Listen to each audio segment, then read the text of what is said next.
Alam nyo ba, isa sa best life lessons na narinig ko hindi galing sa self-help book. Hindi rin sa isang motivational speaker. Narinig ko siya sa isang 90s na song na alam ko, alam nating lahat. Closing time, one last call for alcohol. So finish your whiskey or beer. Closing time, you don't have to go home, but you can't stay here. Throw your hands up if you with it, drop it. Most people think that it's just a song played when the bar is about to close. Pero may isang linya dun sa kanta na sobrang nag-resonate sa akin. Every new beginning comes from some other beginning's end. Ang hirap bigkasin, pero yun yung nag-resonate sa akin na line dun sa kanta.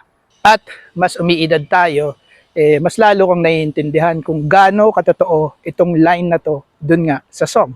Lahat tayo dumadaan sa closing time ng buhay. Mga major life changes, like for example, end ng isang relationship o breakup, nalugi o nagsarang negosyo, or maybe kapari sa akin, nawalan ka ng trabaho.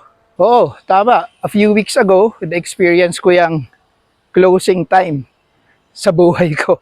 I'm not gonna lie, nakakagulat, nakakalungkot, at syempre, nakakatakot. Ang dami kong tanong mga paps. Ano nang susunod? 54 na ako. Kaya ko pa ba? May tatanggap pa ba sa akin?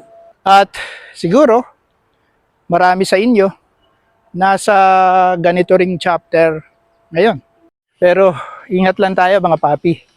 Kasi, alam mo, it's easy to get lost when you're in a dark place. Puro disappointment, puro resentment, rejection after rejection, at isang damukmok na what ifs.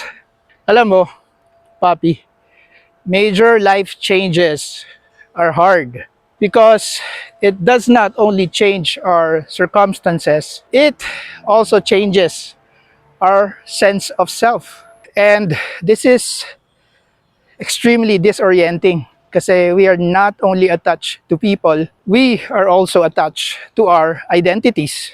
Pero alam mo ba, napansin ko, whenever we are in the middle of a change or we are in the middle of an ending, ang tingin lang natin nawalan tayo. Hindi natin agad nakikita that the universe is creating a space for a new beginning. Sipin mo, hindi ka makakalipat sa mas magandang bahay kung hindi mo iiwan ang luma. Hindi ka makakapagbukas ng bagong pinto kung ayaw mong isara yung luma. At minsan, ang pinakamalaking hadlang sa future natin, alam mo ano? Ano pa? Ito yung sobrang kapit natin sa past.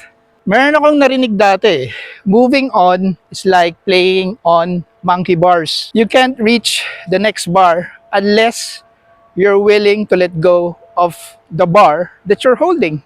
The longer you cling to what's behind you, the harder it becomes to move forward. So, ano yung realization ko sa lahat ng ito? Napansin ko lang mga paps, every major blessing in my life started with something ending first. Kung hindi natapos yung isang trabaho, hindi ko sana matututunan yung skills na meron ako ngayon. Kung hindi ako dumaan sa failures, hindi ko sana ma-appreciate yung mga wins. At kung walang closing time, walang opening time. Always remember, life has seasons. Hindi pwedeng laging summer.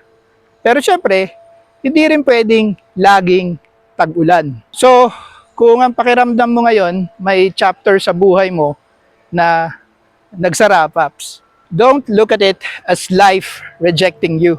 Maybe life is simply redirecting you.